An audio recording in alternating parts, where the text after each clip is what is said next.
Hi everyone. I just wanted to read Matthew chapter 24. It really causes you to think and ponder your life, and to me, it really makes me emotional, but I just want to read it. Jesus left the temple and was walking away when his disciples came up to him to call his attention to its buildings. "Do you see all these things?" he asked.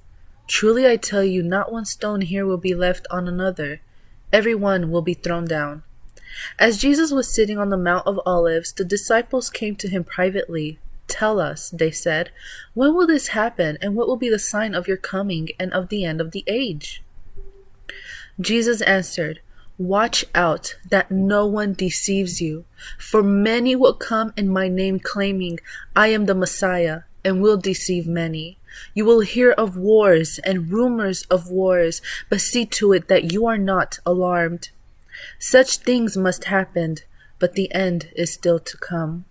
Nation will rise against nation, and kingdom against kingdom.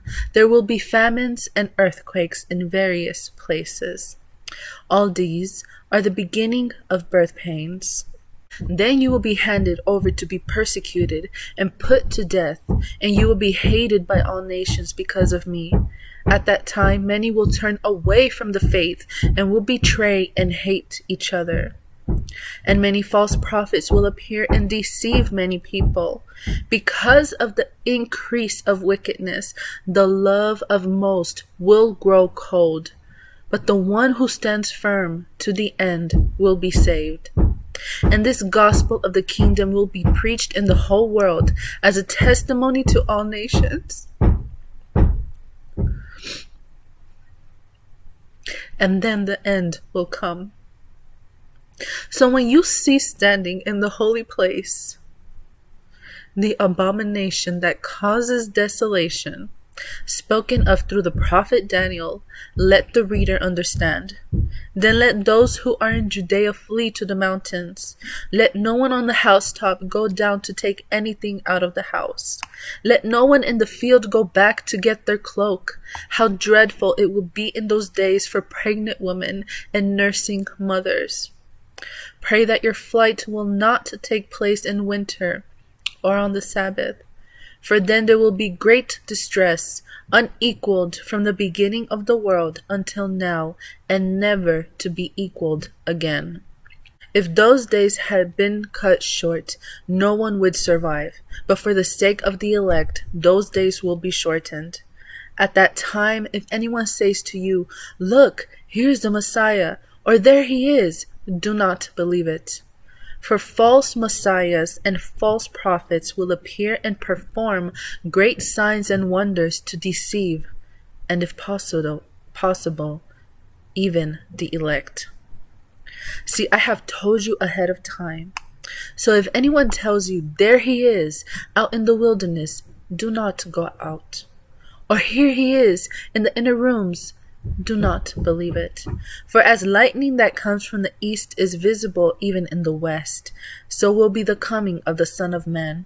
Wherever there is a carcass, there the vultures will gather. Immediately after the distress of those days, the sun will darken, and the moon will not give its light. The stars will fall from the sky, and the heavenly bodies will be shaken. Then will appear the sign of the Son of Man in heaven. And then all the peoples of the earth will mourn when they see the Son of Man coming on the clouds of heaven with power and great glory. And he will send his angels with a loud trumpet call, and they will gather his elect from the four winds, from one end of the heavens to the other. Now learn this lesson from the fig tree. As soon as its twigs get tender and its leaves come out, you know that summer is near. Even so, when you see all these things, you know that it is near, right at the door. Truly I tell you, this generation will certainly not pass away until all these things have happened. Heaven and earth will pass away, but my words will never pass away. But about the day or hour no one knows, not even the angels in heaven, nor the Son, but only the Father. As it was in the days of Noah, so it will be at the coming of the Son of Man. For in the days before the flood, people were eating and drinking, marrying and giving in marriage, up to the day Noah entered the ark. And they knew nothing about what would happen until the flood came and took them all away. That is how it will be at the coming of the Son of Man. 2 men will be in the field, one will be taken and the other left.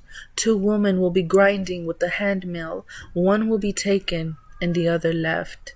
Therefore, keep watch, because you do not know on what day your Lord will come.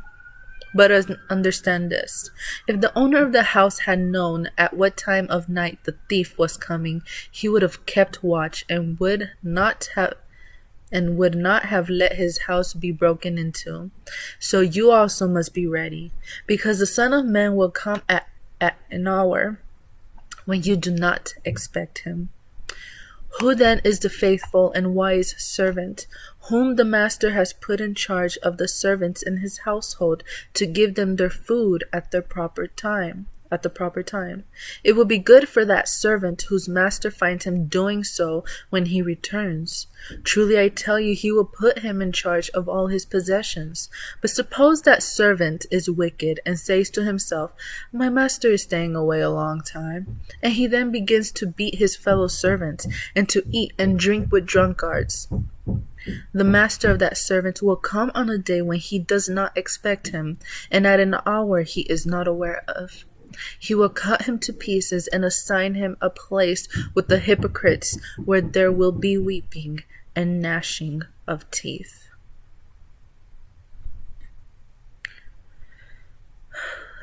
Amen.